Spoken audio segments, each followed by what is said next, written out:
le temps. Alors, on va essayer de parler justement de cette question de l'homosexualité. Déjà, quelle est la perception que vous avez concernant ce débat, vu que, je ne sais pas si vous avez suivi, il y a un activiste qui a été arrêté en raison de, voilà quoi, les propos tenus à l'endroit du Premier ministre. Est-ce que déjà vous le concevez? Si beaucoup disent que c'est la liberté d'expression, mais quand même, est-ce que la liberté d'expression rime avec l'exagération? Je pense qu'aujourd'hui, si on peut reculer dans le temps, je pense qu'il n'allait pas dire ce qu'il a dit. Je parle d'Ousmane Sonko.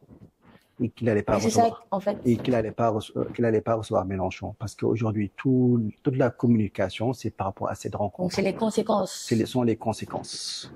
Bon, je pense qu'à un moment, quand on parle de souveraineté, on doit pouvoir décliner notre programme politique sans le faire devant les Français. Je pense que les gens qui ont parlé, je pense qu'ils ont le droit de parler. Et l'offense au Premier ministre n'existe pas. N'existe pas. Là, ils sont en train de prendre une loi qu'ils veulent étendre jusqu'à Ousmane Sonko. Et ça, je l'avais dit il y a un mois. Il y a un mois, j'ai dit qu'ils veulent changer les lois pour que l'article 80 soit aussi appliqué au Premier ministre. D'offense au Parce qu'en ce moment, mais dans l'alinéa 2, on a parlé que si ces gens ont les prérogatives du président, oui, c'est-à-dire que c'est par décret, oui. C'est par décret ou quelque chose, mais il les a pas pour l'instant. C'est vrai. Donc en ce moment, ça n'existe pas. Et normalement, ça, moi, l'article 80, on doit l'enlever parce que c'est un fourre-tout. À un moment, nous ne sommes pas en royaume, on a le droit de s'exprimer.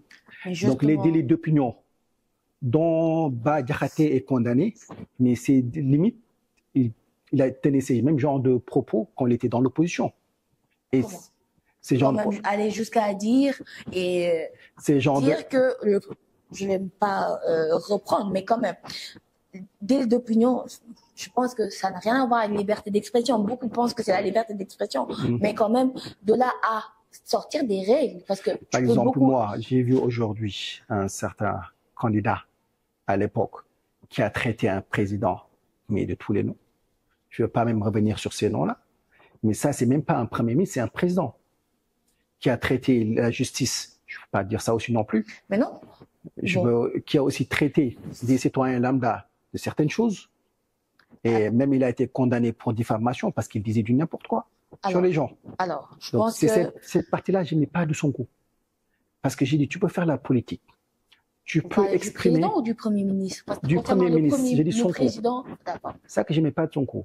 C'est-à-dire que moi, je l'aimais bien du fait qu'il dénonçait. Mais le fait qu'il faisait les attaques personnelles, ça ne me disait pas rien du tout. Parce que les attaques personnelles, on peut dire notre point de vue sans vraiment attaquer la personne. C'est vrai. Tu peux parler du Sénégal, sans vraiment, mais à la fin, c'était juste telle personne est comme ceci, telle personne est telle cela. Et jusqu'à accuser de Adji Sarr vraiment de singe, pour moi, c'était à un niveau très bas. Mais aujourd'hui, c'est et quand les gens mettaient les gens de Pastef pour être vraiment incorrects, ils se plaignaient, ils disaient qu'il n'y a pas de justice, c'est une dictature. Aujourd'hui, maintenant, c'est la même chose qui se renverse parce qu'on dit que celui qui vit par l'épée meurt par l'épée. Mais vous êtes parti au pouvoir. Suivez sur Senactu 7 l'émission Semaine politique avec invité Hamidou Tiaw, président du MPR, présenté par Adja Mariama Diarra. Ne manquez pas ce rendez-vous à 19h30.